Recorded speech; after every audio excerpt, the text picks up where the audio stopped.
민원연의 미디어 탈곡기 40화 시작하겠습니다. 네, 저는 민원연의 김원경 사무처장이고요. 미디어 탈곡기의 이장입니다. 네, 윤월련 배나원 활동가고 부회장입니다. 네, 청년회장 이봉 활동합니다. 네, 안녕하세요. 우울하게. 현충일이잖아. 현충일, 그 조의를 표해야 되는 현충일. 네. 예, 그러면 오늘은 또 무엇을 털어볼까요? 저는 채널 A의 돌직구 쇼를 조금 더 이야기해 보려고 하고요. 나은 씨는? 저는 지난 방송에 얘기하려다가 못했던 네, 가뭄 지역 그 보호 개방 관련한 르포 비교 이야기를 해보겠습니다. 네, 저는 또 이어서 MBC의 사드 허위 보고 관련 보도 네. 심각한 사례들을 또 네. 말씀드리겠습니다. 예, 그러면은 신선한 이슈인 제 걸 먼저 예, 좀 해보겠습니다. 신선하네요. 네, 네. 신선해. 네, 왜냐면 사드 얘기만 계속하면은 또 지켜오실 네. 수 있을 것 같아요. 맞아요. 이게 4대강 16개 보가 있는데 그중에서 6개 보가 수문이 이번에 완전히 일제히 네. 개방이 됐죠. 근데 이번 수문 개방 둘러싸고서 이제 얘기가 나왔던 건 크게 두 가지였죠. 하나는 가뭄인데 수문을 개방하면 농업용수 확보가 안 되는 거 아니냐라는 우려가 하나가 있었고, 다른 한쪽에서는 완전 반대로 아니 요렇게 찔끔 열어서 네. 그러니까 적은 수의 보만을 그리고 이 정도 수위로 개방을 해서 어떻게 녹조 문제 해결하고 네. 오염을 어떻게 해소를 할 것이냐, 더 적극적으로 해야 된다라는 어떤 굉장히 상반된 주장이 있었죠. 그런데 지금 여기에 대해서 정부가 전부 해명을 했는데요. 사실상 가뭄 우려에 대해서는 아예 그 환경부, 농림축산부, 식품부, 국무조정실 그리고 국토교통부 합동 브리핑을 열고서요. 농업 가뭄이 심한 그 경기 남부 지역하고 충남 서부 지역이 개방되는 그 지역하고 완전히 지뷰 수역이 달라서 네, 관련이 네. 없다. 그래서 네. 그 브리핑을 할 때 아예 지도를 보여줬어요. 네. 근데 지도를 보면 아시겠지만 정말 관계가 없는 네. 지역들이에요. 이렇게 색깔 네. 칠해져 있는 부분이. 네. 그리고 또 하나는 개방 수위에 대해서는 일단 MB 정부 때 양수장 치수구 높이를 높였대요, 다. 네. 그래가지고 그 완전 전면 개방으로 완전 수위를 낮추면 이게 치수구가 취수가 안 수면, 돼요. 수면 위로 올라와서 양수 그장 사용이 좀 어려울 수 있으니까 아예 농업용수 사용 기간이 지난 다음에 그 다음에 수위를 더 내릴 것이다. 네. 이렇게 아예 얘기를 한 것이죠. 근데 이 두 가지 설명이면 사실 어쨌든 해명이 다 된 거라고 보는데, 이거 관련해서 이제 6개 일간지가 현장 루포 기사를 내놨습니다. 네. 다. 그러니까 6월 1일이면 사실 다 갈 법하다 네, 생각을 네, 하잖아. 네. 이런 거 나오겠다 싶었는데 다 내놨는데요. 구성이 루포라는 게 보통 그 구성이 그 개방된 순간 그 보를 찾아가서 거기 이제 주민들이나 아니면 환경단체 사람들 반응을 전달하고 네네네. 생생한 목소리를 전달하고 뭐 그래서 실제 물이 색깔이 어땠다느니 막 이런 얘기를 해주는 거잖아요. 그리고 마지막에 뭐 전문가 해석 같은 거 붙여주고 그래서 비슷비슷할 것 같은데 굉장히 다른 측면들이 있었어요. 아주 네. 크게 두 가지 측면이 달랐는데 제가 했던 질문은 두 가지인데, 첫 번째는 일단 정부가 말했던 그 가뭄 지역하고 보호 개방 지역이 불일치한다는 네네. 사실이 기사 내에 어쨌든 전달이 되고 있는가? 네. 그러니까 그 얘기를 안 하고 만약에 가뭄 우려만 전달을 하면 이건 네. 사실상 왜곡하는 거죠. 그렇죠. 그죠? 근데 일단 그 지도를 지면에 실어준 거는 경향, 한겨레, 동아일보였어요. 이렇게 세 매체만 실었고 그 중에서 경향이랑 한겨레 같은 경우는 아예 별도의 기사를 빼서 그 지도를 분석해 주는 거죠. 그러니까 실제 이 지역이랑 다르고 지뷰 지역이랑 다르기 때문에 가뭄이랑 상관이 없다. 그 기사 제목들도 아예 가뭄과 직접 연관 없다 이런 식이에요.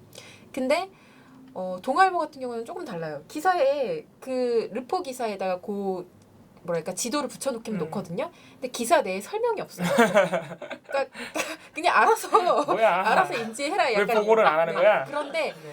이상하게 그거에 대한 해설은 다른 기사에 있어요. 그러니까 지도를 붙여놓은 기사가 위에 있으면 한참 밑에 떨어져 있는 다른 기사에다가 정부가 지뷰수역 유역이 달라서 농업용수 조달에 문제가 없을 거다라고 얘기했던 사실을 전달을 해줘요. 근데 이 기사도 전 사실 굉장히 심각하게 문제라고 생각했던 게 뭐냐면 4개의 단락으로 구성되어 있거든요. 네. 근데 앞에 두 단락은 이거예요. 그냥 그렇게 농업용수 조달에 문제가 없을 거고 뭐 이렇게 지역이 다르다라는 거 얘기를 해주다가 그 뒷부분에 갑작스럽게 정부의 가뭄 대책 얘기를 해줘요.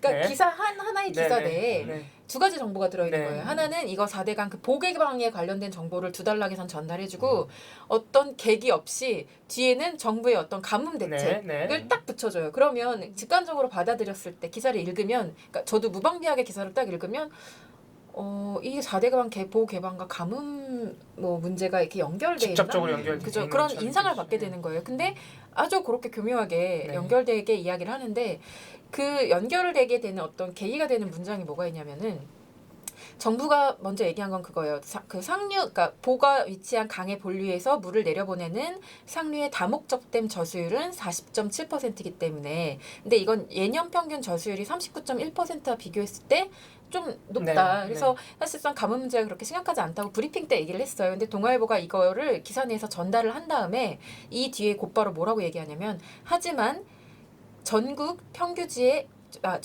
전국 저수지의 평균 저수율은 57%로 평년보다 한참 낮다. 따라서 큰 비가 10일까지 내리지 않으면 57곳, 그리고 20일까지 안 오면 123곳이 바닥을 드러낼 것으로 전망된다.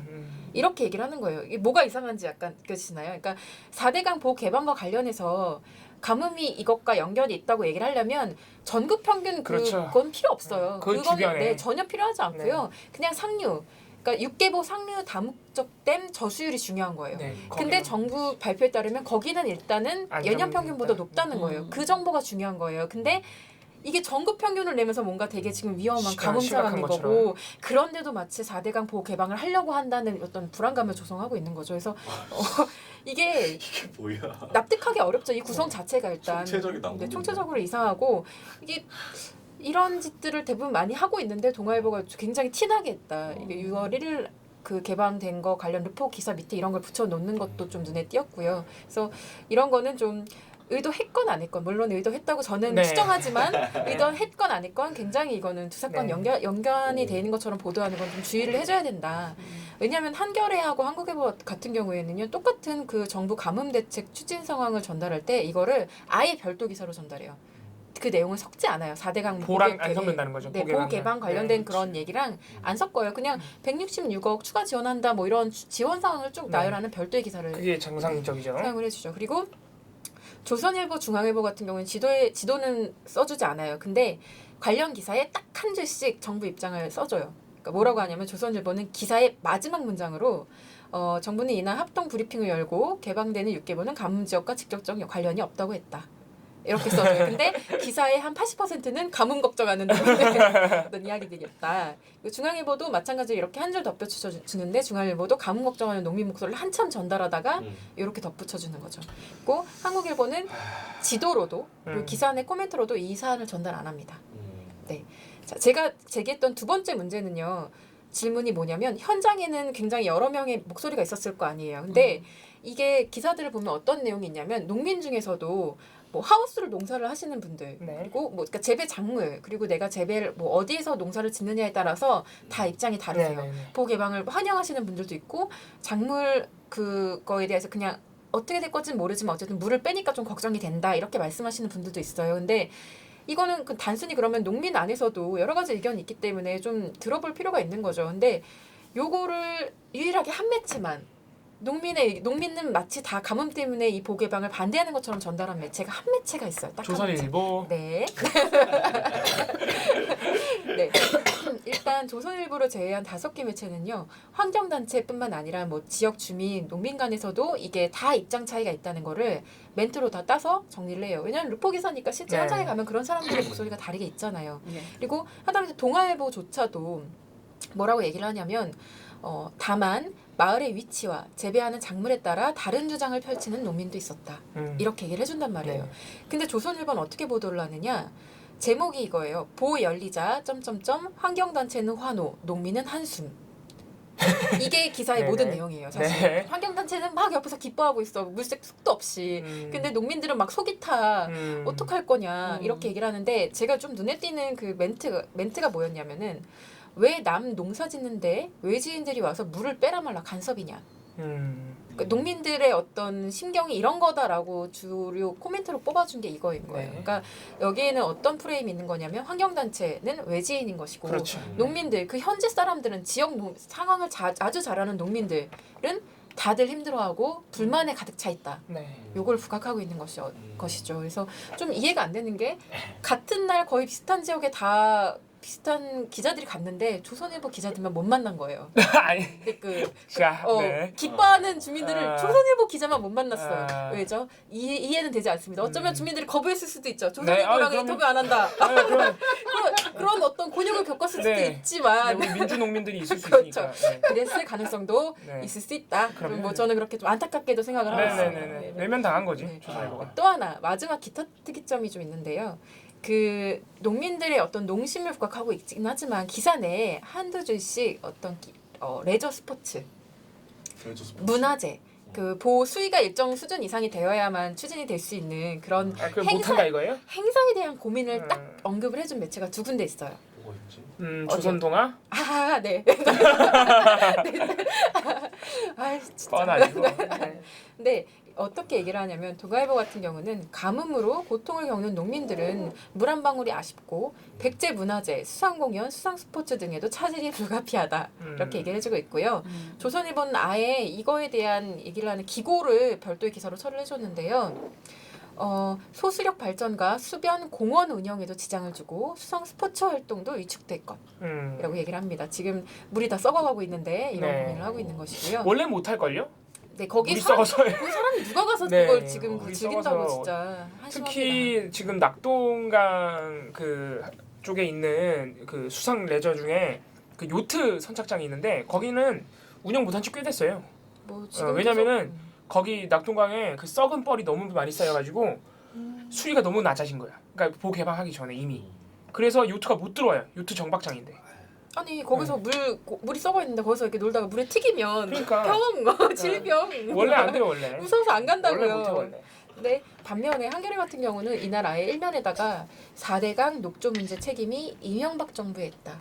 라는 그렇죠. 그런 내용을 담은 별도의 기사를 배치를 해줬습니다. 아주 눈에 띄게 좀 차이가 있었습니다. 네. 4대강은 사실 지금 수질만으로도 엄청 심각한 상태인데. 네. 네. 어쩌려고 이러는 건지. 네, 네. 여기까지 하겠습니다. 먹고 죽자는 건가요? 참 이러지도 저러지도 못해, 그죠? 그래서 정부 입장에서는 참 요즘- 딜레마예요. 예. 요즘 그 수로를 물을 다 주려면은 네. 그걸 만드는데 너무 돈이 또 많이 들더만요. 네. 그러니 그거를 다 해서 물을 주기도 참 그걸 하느니 차라리 동네 저수지를 다시 파는 게 더 돈이 안 든다는 네, 그래서 그래서 있으니 지금 그 저기 백제보인가요? 지금 인공수로 만들고 있는 데가 거기는 지금 공사하는 데만 총 예산이 1,023억인가 그래요.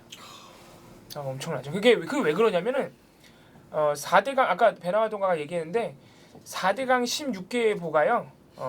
심각한 가뭄 지역이랑 대부분 불일치예요. 그러니까 물을 모아놨는데 쓸데가 없어. 심각한 가뭄 지역이랑 너무 멀어요. 너무 멀어서 그러니까 그걸 물을 끌고 네. 가려는데 너무 이 네. 또라이들이 애초에 사업을 할 때부터 물을 네. 보낼 생각을 안 네, 하고 보낼 생각 안 만드는 하고 거예요. 심지어는 보낸다는 그런 사업 계획이 없어요. 파는 네. 파는 게 중요한 거야. 일단 애들한테는. 파는 거야.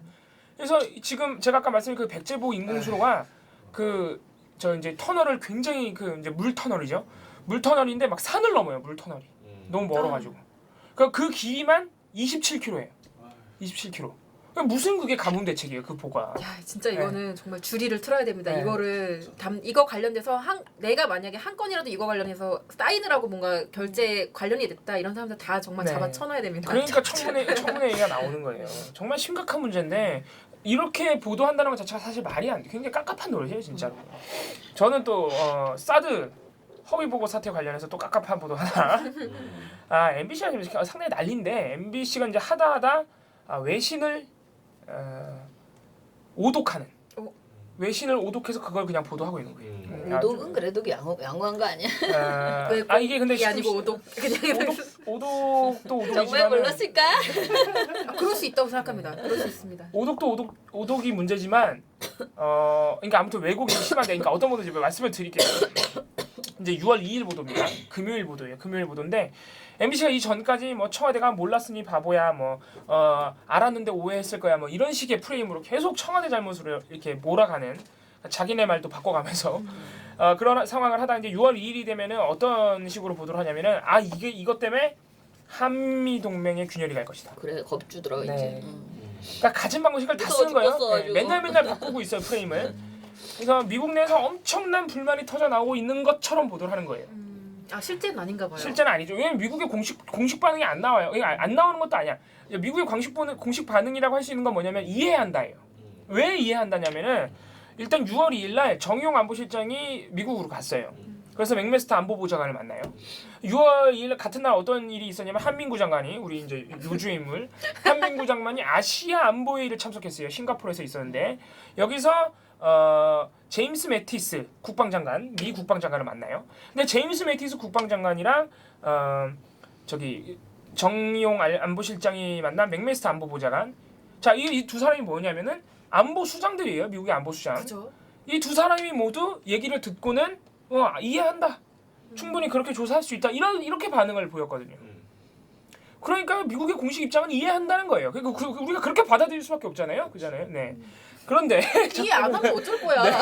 네, 이해한다. 해라. 절차적인 정당성 중요하다. 그죠? 근데 그리고 우리 이 정의용 실장이나 한민구 장관이나 다 가서 먼저 얘기한 게 뭐냐면은 지금 우리가 조사하는 게 사드 배치를 완전히 뒤집는 게 아니다. 그죠? 절차적으로 문제가 있기 때문에 보는 거다라고 말을 했어요. 그러니까 그래서 다 이해한다고 말한 거예요.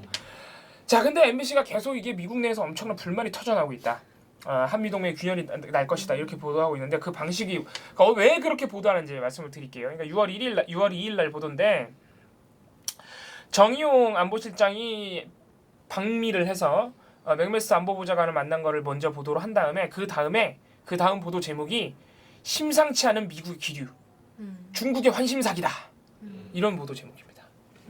그래서 보도 시작부터 이렇게 얘기해요. 정의용 실장이 가서 이거는 국내적인 문제고 그렇게 큰 전반적인 사드 배치 결정 자체를 뒤집는 건 아니라고 얘기했고 미국 맥메스터 보좌관도 이해한다고 했지만 미국 내에서는 불만이 터져나오고 있다. 네. 그러면서 이제 MBC가 미국 내부 반응을 나열을 해요. 자, 뭘 나열하냐면은 사드를 놓고 벌어진 이 드라마는 중국의 환심을 사려는 문 대통령의 시도다. 누구 바로? 라는 CNBC 방송국의 기사. 또 하나 사드 배치를 해서 해가 될 일이 없다. 사드와 관련한 기존 결정을 바꾸려는 게 아니라는 문 대통령의 발언은 미국과 거리를 두기 위한 정치적인 발언이다. 라는 헤리티지 재단의 분석. 네. 그리고 이렇게 출처를 붙이지 않고 그냥 미국 내 일각에서 나온 주장이라고 하면서 MBC가 중국이 사드 논란을 이용해 한미 관계를 틀어지게 할 것이다. 미국 내 일각에서 이런 말이 나온다. 이렇게 MBC가 한 3개 정도 나열을 한 거예요. 자, 그러니까 CNBC 방송국의 기사, 헤리티지 재단의 분석, 출처를 단 건 요 2개죠. 요 2개 가지고 지금 미국 내부에서는 불만이 터져나오고 있다. 이렇게 보도를 한 겁니다.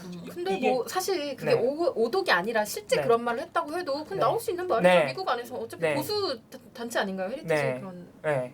그러니까 할 수 있는데 그러니까 미국 내부에서 여러 가지 말이 나올 수 있으니까 할 수는 있는데 너무 적어요 일단.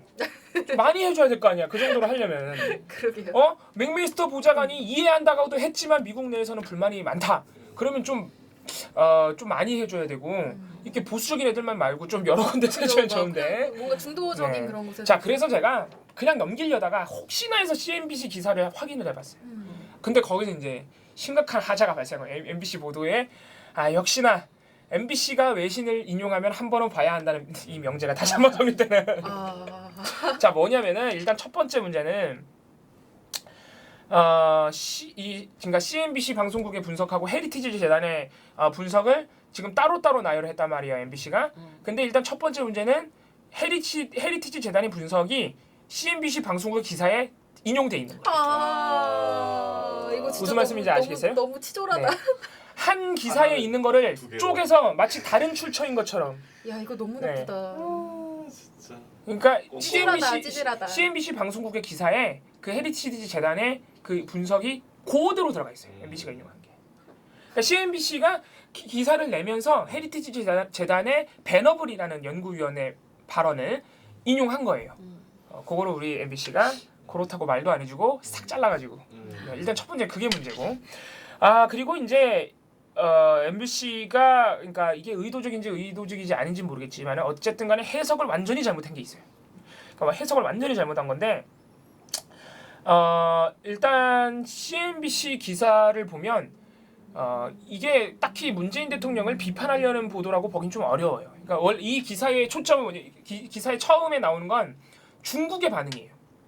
중국의 이제 황구시보 같은 관영 매체가 한국이 이렇게 조사하기 시작하니까 그동안 조용하다 갑자기 이렇게 막 사드 배치를 그만하라, 철회하라는 기사를 내기 시작했다. 지금 이 중국은 계속해서 한국에 대해서 경제적인 압박을 넣고 있었다.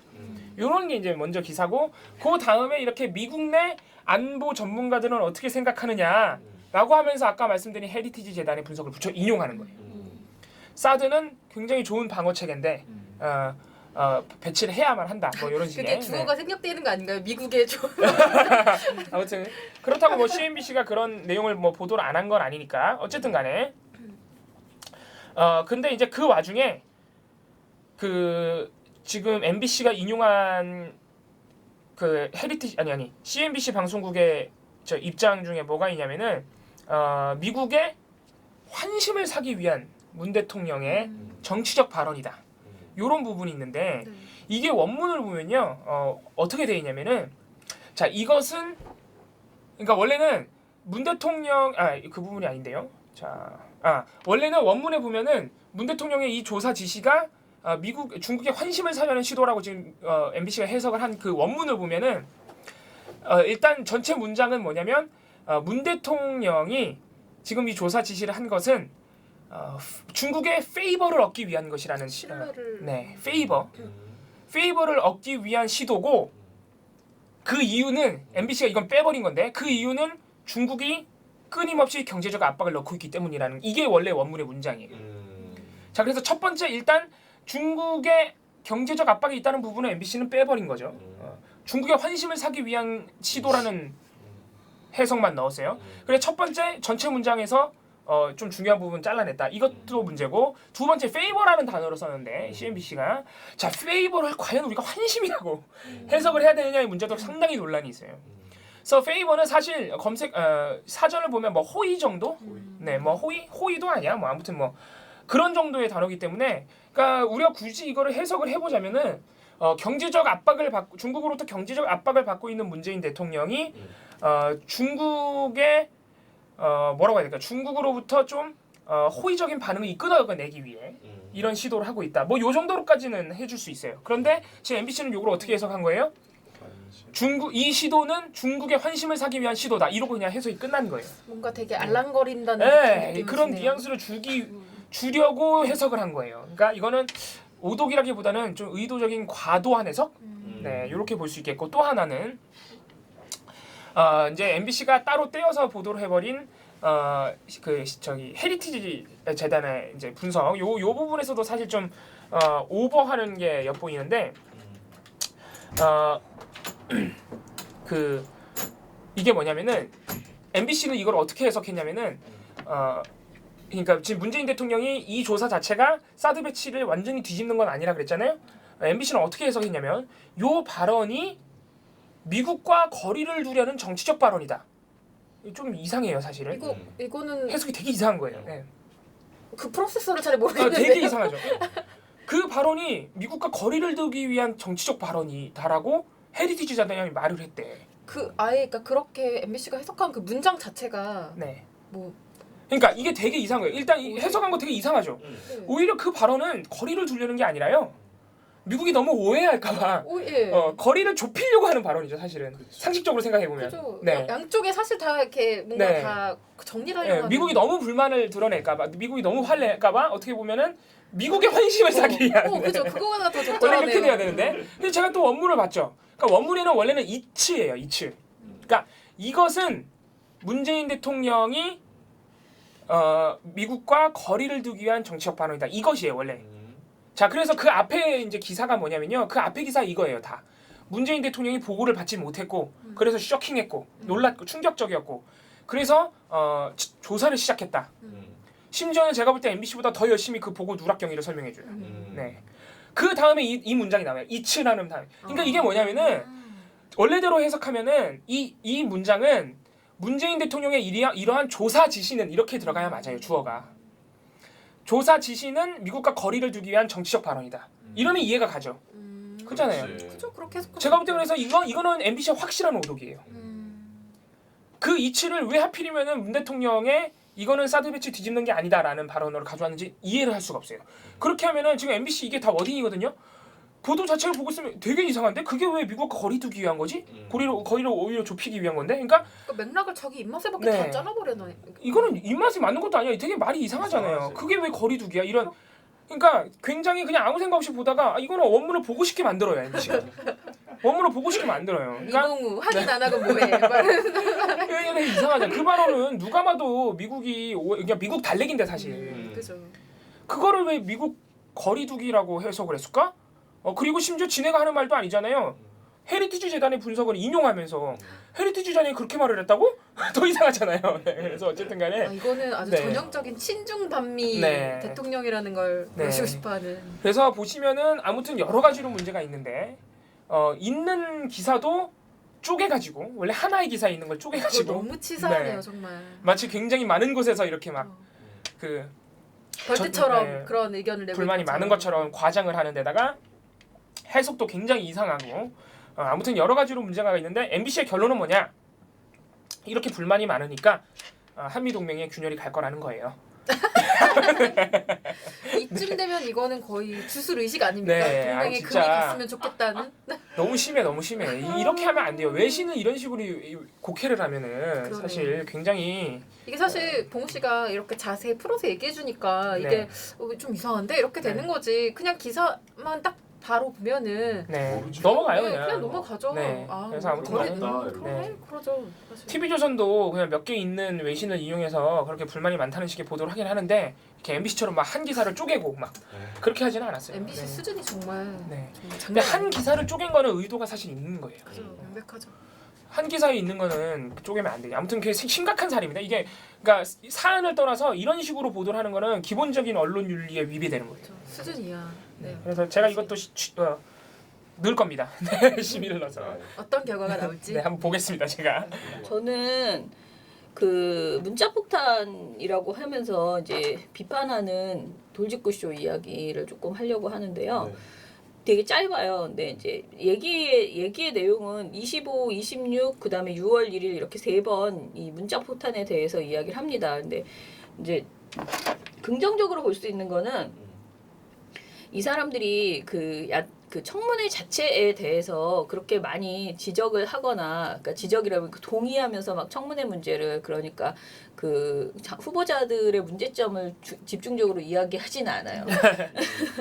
그건 긍정적으로 그나마 생각해. 다행이고요. 네. 그런데 문제는 이제 그 야당 의원들이 자유한국당 의원들이 받은 문자 포탄에 대해서 너무나 깊게 동의하는 거지. 그 슬픔에, 그 분노에. 그래서 왜 이런 걸 보내느냐라고 하면서 이제 비판을 하는 내용을 하는데요. 기본적으로 이 사람들은 이게 이제 어떤 조직의 힘이다라고 믿고 있는 것 같아요. 그러니까 이게 누군가가 그 마치 이렇게 딱 지시를 내리면 착 움직이는, 그렇지 않고선 이럴 수 없다라는 이야기를 계속 하거든요.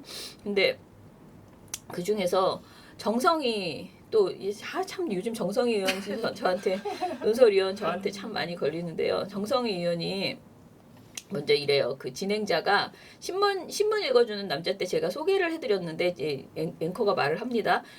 이런 국회의원한테 월급 주는 거 아닌데 라는 문자로 시작돼서 우리가 총을 들었어, 폭탄을 들었어, 무슨 테러야 라는 문자가 있어요. 근데 이 문자를 읽어줘요. 우리가 총을 들었어, 폭탄을 들었어, 무슨 테러야 하는 걸 읽더니 뭐라고 하냐면 우리라는 표현을 썼군요. 그렇게 말해요. 진행자가. 그러면서 국민이 목소리를 내겠다는데 테러라니 또 이런 얘기를 또 막 읽어줘요. 그러면서 그랬더니 이제 아까 제가 말한 그 분이 뭐라고 하냐면은 이 전화번호가 정성희 의원이 전화번호를 이렇게 가지고 있다는 게 이해가 안 간다는 거예요. 그러니까 사람들이 국회의원의 전화번호를 알 수가 없다, 한마디로. 왜냐면은 국회의원들은 이렇게 명함을 주면 거기에 진짜 전화번호가 있는 게 아니고 다른 보좌관 전화번호나 또는 사무실 전화번호만 써 있다. 그런데 어떻게 국민들이 이렇게 전화번호를 많이 아느냐? 이거는 누가 이제 공작이 있는 거다? 틀린 거다. 아. 이런 주장을 하는 거죠. 그래서 자기만 해도 자기가 기자인데도 불구하고 명함을 달라고 하면은 그런 다른 명함을 줘서 저 이거 필요 없고요. 진짜 전화번호 주세요. 이렇게 해야지만 받을 수 있다. 진짜 전화번호는. 근데 이런 국회의원들이 그 국회에서 앉아 있으면서 계속 문자 폭탄을 받는다는 그 번호를 그 전화를 번호가 유출됐다는 거잖아요. 이제 이 사람 주장대로라면. 그러니까 이것은 조직의 어떤 힘이다. 힘이 있는 거다. 네. 정성희 논설위원인가요? 네. 네. 이분이 인터넷을 못 하시나? 이거 전화번호가 어떻게 유출됐는지 다 나와 있어요. 검색만 하면은. 그러니까. 네, 누가 조직적으로 한 게 아니라 네. 국회 시스템에서 그냥 나와 버린 거예요. 네. 그리고 이 사람이 또 뭐라 그러냐면은 우리도 기자지만 국회 방송을 통해서 이 방송을 늘 보고 있는 게 쉽지 않다라고 말을 해요. 그러니까 청문회 방송을 늘 보고 있는 게 쉽지가 않은데 사람들이 어떻게 국회 방송을 보다가 문제 발언이 나오면 그러니까 그런 지적을 하는 그 야당 의원이 나오면 바로 그 문자 폭탄을 터뜨리느냐 이것도 뭔가 조직이 있는 거다. 조직이 있는 거다. 아, 참 배우 좋아해요, 이런 예. 분들이. 그러는 거예요. 그러니까 어떻게 일제히 이렇게 말하거든요. 문제 발언이거나 누구에게 유리하거나 불리하거나 그런 상황이 나왔을 때 일제히 그 시간에 맞춰서 이렇게 한다는 것은 동원 의혹이 있다. 참 변하는 세상에 참 적응을 못 네. 하십니다. 네. 그랬더니 김진이 마치 좌표를 찍듯이 또 옆에서 막 강조를 해주거든요.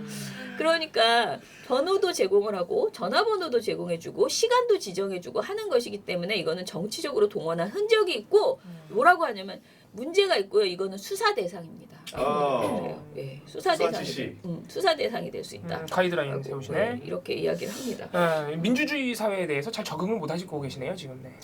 이렇게 이제 신나게 얘기를 하니까 또 다시 이제 박성규 그 청와대 대변인이 전태용 청와대 대변인이 저 논리를 확장하면 국회의원이 마음에 안 든다고 저 의원 의정 활동 마음에 안 들면 그 의원 사무실에 가서 행패 부리고 국회의원 해코지하는 것도 정치 참여입니다. 법원에서 내리는 판단 마음에 안 든다고 사법부 가서 방해하고 판사 테러하는 거 그것도 자신의 국민 의사 참여입니다. 어떻게 논리가 저렇게 확정될 수 있어요? 저건 말이 안 되는 일입니다. 뭐 이렇게 하면서 계속 이래서 우리 사회가 혼탁해진다. 뭐 이렇게 마음에 안 드는 게 아니고 헛소리해서 그래요. 네. 막 이야기합니다. 네. 근데 제가 아까 얘기한 그 김지혜 씨가 변호사? 그 변호사 김지혜 그분이 여기서 변호사가 이상한 얘기했다 그러지 않았나요? 예, 정부 그러니까 이분이 주로 야당 쪽에 이제 의견을 대변을 하는데 이분이 이 문제에 있어서는 다 똑같이 의견을 내고 있어요. 문자 폭탄에 대해서 문제가 있다. 정확하게 그냥 풀 어딩을 말하면 의사 표현을 중단하거나 혹은 발언을 차단하려는 의도가 있는 거잖아요. 우리가 문자 폭탄 보내는 사람들이 문자 폭탄 왜 보냅니까? 이런 청문회 같은 데서는 의결 권한이나 청문 권한의 영향력을 가하기 위해서 보내는 측면이 있고요. 경선 과정에서는 이런 일들이 비일비재했는데요. 라이벌 후보의 사기를 꺾어서 본인에게 돌아온 문자 그러니까 후보를 사퇴시키기 위해서 이렇게 문자 폭탄을 보낸 것이죠라고 말을 해요.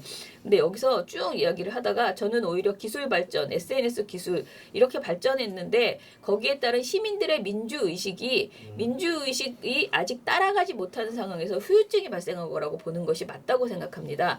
또 어떤 네티즌의 말에 따르면 민주주의 반달리즘의 파시즘적 형태라고 표현하는 네티즌도 있던데 제가 이 말이 마음에 들어서 소개를 하고 싶습니다. 라고 하면서 이제 이 얘기를 하거든요. 파시즘 좋아하시나 보다.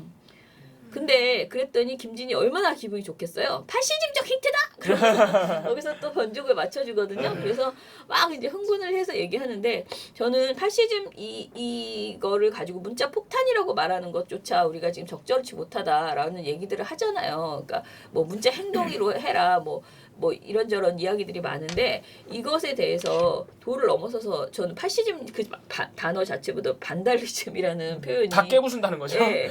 그러니까 이게 문명 파괴 이런 네. 거잖아요. 근데 민주주의를 도대체... 파괴한 거라는 네. 거잖아요. 이런 표현을 이 김지혜 변호사가 했다는 것 그리고 사실 이게 보고서 쓸 때 항상 고민이 되는 게 이런 지적이 그러니까 뭐 한참 그렇게 문자가 많이 오던 시기에 조선일보, 동아일보 이런 매체들을 중심으로 네. 그거에 대한 비판 네. 칼럼 사설들이 나왔어요. 근데 네. 제가 계속 고민을 했던 것들 중에 하나가 그러니까 이 행위 자체를 막 그렇게 테러라고 규정하고 막 심하게 파시즘 막 뭐 반달리즘 이렇게까지 얘기하는 거는 좀 무리가 있을 수 있지만 어쨌든 뭔가 사람들의 열망이 시스템 안에서 잘 충족이 안 돼서 벌어지는 과도기적인 문제 행동이라고는 생각하거든요. 네, 그러면 그런 것들에 대해서 이렇게 의견을 피력하는 것, 이런 표현까지는 쓰지 않더라도 이건 문제 행동이다라고 지적하는 것도 우리가 좀 지적을 아니 해야 뭐 될 것도 합리적인 비판이면은 그걸 우리가 지적할 필요가 그거 없죠. 그러니까 합리적인 비판의 선이 어느 정도까지인 건지 방금 말씀하신 근데 저는 네. 합리적인지 합리적이 아닌지 뭐 그게 욕설인지 이거는 제가 보지 않기 때문에 그게 이게 홈페이지에 노출된 홈페이지나 이런 댓글로 하는 행동도 아니고 그냥 개인 그 사람 문자로 보내는 거잖아요. 근데 그거를 우리가 일일이 다 판단하고 뭐 이렇게 재판관처럼 해줄 수는 없는 문제이고 이 문자를 보내는 것에 있어서는 그리고 지금 말한 것처럼 뭔가 이게 조직적으로 막 움직인다 하더라도 저는 수사 대상이 아니라고 생각하는 게 결국은 모든 내용이 그거잖아요. 그러니까 소비자 운동 같은 일종의 이것도 뭐라 그러지 정치를 이제는 우리가 계속 방관하지 않겠다 적극적으로 참여하겠다라는 것인데 좀 마찬가지로 누구든지 문자 폭탄은 받을 수 있고 우리도 받을 수 있고 누구든지 그 어떤 뭐라 그러지 주도적인 일을 하게 되면은 그러니까 이렇게 나서서 해야 되는 일을 그러니까 공인이 돼서 무엇인가 하다 보면은 분명히 맞을 수 있는 문제인데 이거를 계속 그러니까 너희들이 지금 나한테 이걸 던져서 내가 일을 못 하고 있어 이거에만 계속 몰입돼서 이야기를 하느라고 청문회 때도 오히려 자기 얘기를 막 하잖아요. 자기 아들 얘기 막 하고. 굉장히 그 불쌍한 척하면서 내가 이런 폭탄에 맞아서 힘들다라고 이야기를 하잖아. 근데 그거는 되게 공인으로서의 저는 자세는 아니라고 생각하는 거예요. 그냥 받아들여라. 그리고 자기가 해야 될 일, 자기가 김상조 그 공정거래위원장을 하기 위해서 나왔다면은 그냥 그거에 그냥 하면서 그런 어떤 비판은 걸러서 들으면 된다라고 생각해요. 자기가 지적할 내가 보기에 그냥 한마디로 그 개소리다라고 생각하면 안 들으면 되는 거고 귀담아 들어야 될 비판이 있으면 들으면 되는 거고 민원연도 그런 비판 되게 많이 오잖아요. 그럼 듣고 안 듣고 근데 그건 판단해야 되는 제가 문제지. 고민이 되는 건 예. 그런 거죠. 예를 들면 주도적으로 국회의원한테는 그러면 그게 해도 되는 건데 예를 들면 민원련 활동을 하다가 마음에 들지 않은 말을 했어요. 그러면 그게 민원련 공식 창구로 오는 게 아니라 제 개인 핸드폰으로 온다던가 처장님 개인 핸드폰 이런 걸로 그런 어떤 메시지들이 쉴 새 없이 오고 핸드폰이 불통이 될 정도로 그런 게 와요. 그러면 그걸 받는 제 입장 그런 활동을 하는 사람 입장에서는 충분히 저는 그렇게 비판적으로 볼 수 있다는 볼 수도 있다고 저는 생각을 했거든요. 그러니까 이게 사실 첨예한 문제는 맞아요. 아니 근데 볼 수 있는 거라 그걸 언론에서 막 배나은 편을 들어주면서 누가 어떤 새끼가 우리 배나은한테 이런 걸 보냈어 이렇게 방송하진 않잖아요. 그러니까 그거는 개인의 고충은 충분히 다 있을 수 있는 일이고 저도 그러니까 우리도 민원연도 그런 일이 되게 많았어요. 옛날에 황우석 사태 같은 때 뭐 거의 일을 못할 정도로 그 이런 폭탄이 떨어지고 왜 니네는 그 황우석을 반대하느냐라면서 엄청나게 왔었거든요.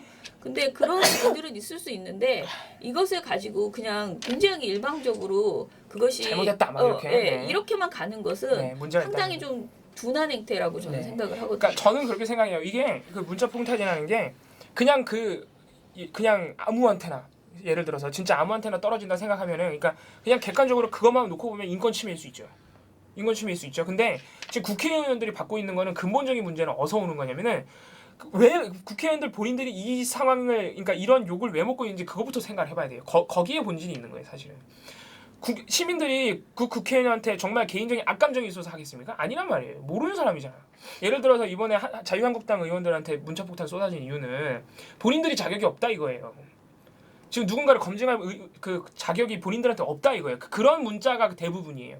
사실 문제는 거기서 발생하는 거잖아요.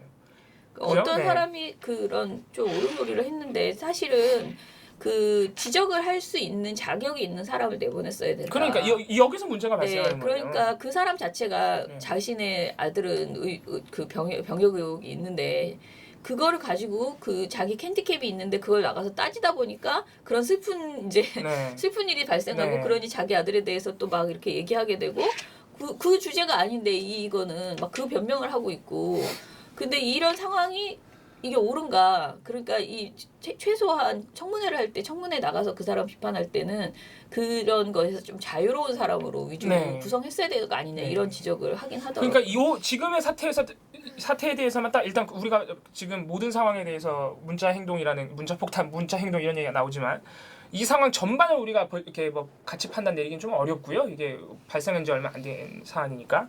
근데 지금 청문회에서 벌어진 일만 놓고 보면요. 이거는 정치 참여가 맞는 거예요. 저는 그렇게 생각해요. 저는 왜냐면은 그로 인해서 검증이 됐어요. 김상조 후보자가 아니고 그 청문 위원이 그잖아요. 우리 다른 사람들이 모르던 사실을 알게 됐다고요. 야, 저 사람은 장난 아니네. 누구한테 이런 의혹을 물어볼 사람이 아니네. 알게 된단 말이에요. 네. 그래서 그런 면에서는 국회의원들이 본인들의 반성이 먼저 필요하다. 지금 이 상황에 대해 저는 그렇게 생각합니다. 뭐 아무튼 그 어떻게 따지면 사실은 다 엄살일 수 있어. 그 전화번호 새로 바꾸면 되잖아. 그냥 그렇지 않아요? 나는 그런 창구를 그냥 가지고 있으면 된다고 생각하거든요. 이게 국회의원 본인들도 반응이 달라요. 하태경 의원 뭐라 그랬어요? 그렇게 받을 때가 인기 좋은 거다. 난 요새 안 와서 아쉽다. 이런 얘기도 한단 말이에요.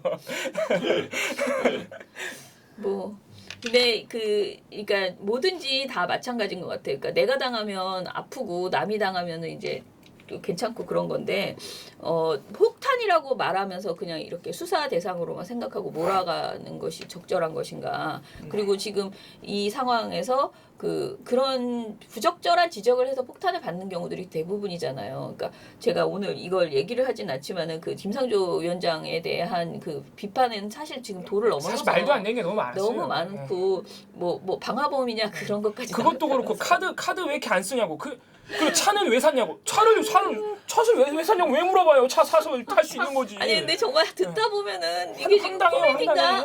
이 사람들이 진짜 뇌가 있는 건가 싶을 정도의 약간 질문들을 질문하면서 뭔가 자포자기한 네. 듯한 느낌으로 아무 말이나 진짜 아무 말 대잔치. 본인들도 웃어요. 질문하다가 네. 허허 이런 것까지 물어봐서 미안합니다. 막 이런단 그러니까 말이에요. 미안해하더라고 오히려. 그리고 부끄러워하고. 근데 왜 도대체 누가 그런 지시를 내려서 그런 말들까지 그렇게 시간을 네. 그냥 차라리 일찍 마무리하시지. 그러니까 말이 되냐고요. 한밤중까지 그렇게 모여가지고. 문자 폭탄이 아니고 진짜 시민들이 그 청문회장 와서 항의를 해도 할 말이 없는 상황이에요, 사실은. 네 맞아요. 네. 그래서 그러니까 그런 반성이 먼저 이 상황에서는 그런 반성이 먼저 필요해요. 문자 폭탄 받았을 때 나도 너무 힘들어 이게 문제가 아니라. 네.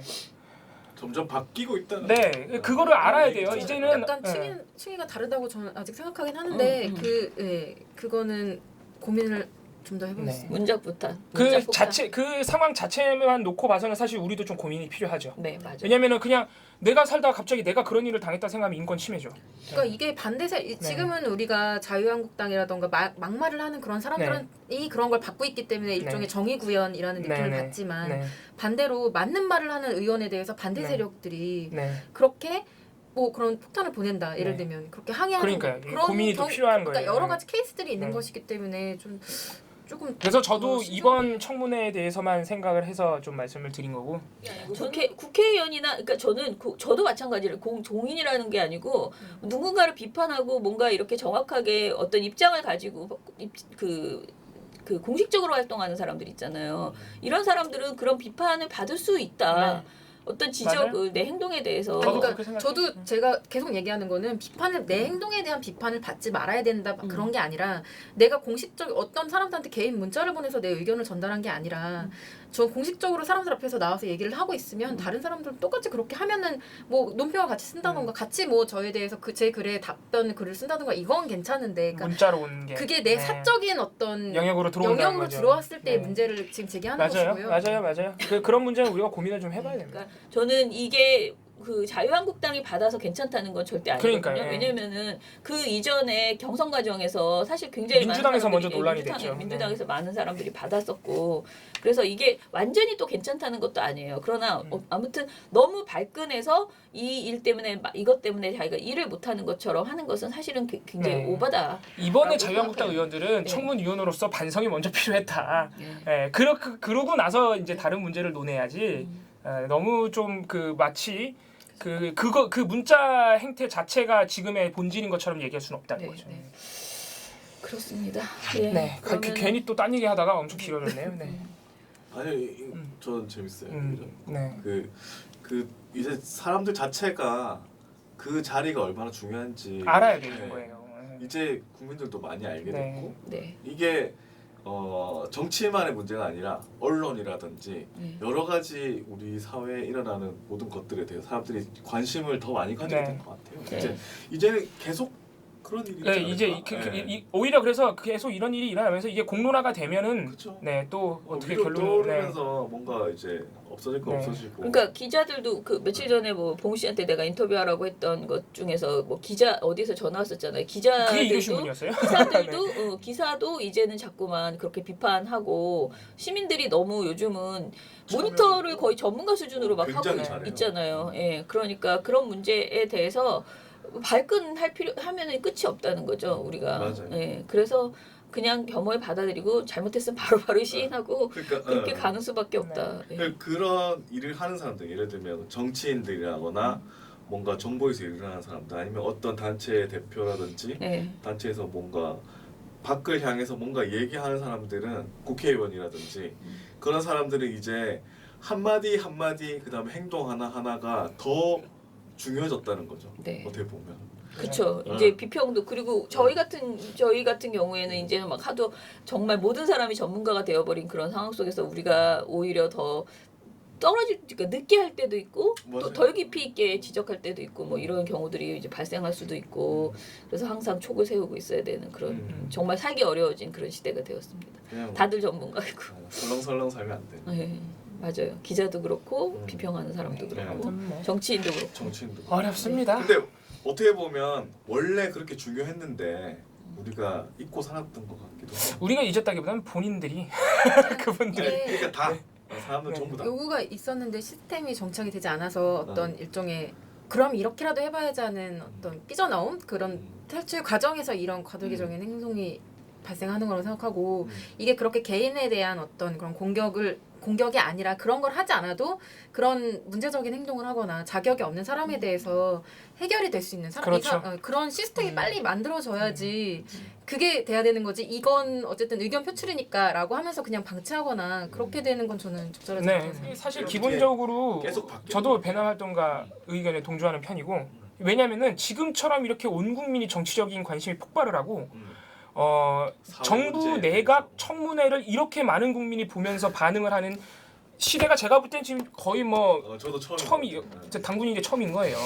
그러다 보니까 나오는 현상 중에 하나죠. 그래서 우리가 이 현상에 대해서 많은 고민과 판단이 필요하고 배남 활동가가 얘기한 어떤 사적 영역, 개인의 인권의 문제에 대해서도 충분히 고민이 있어야 됩니다. 네. 앞으로 저는 변할 것이라고 생각하고 있고, 네.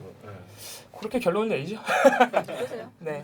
왜냐면은 저도 이 문제에 대해서 혹시나 MBC, TV조선 이런 방송사들이 또 엉뚱한 반응을 내놓을까봐 봤는데 이 문제에 대해서는 그 방송사들도 그냥 양쪽의 의견을 나열하고 끝내요. 그러니까 그 정도로 민감하게 지금 보고 있다는 거죠. 네.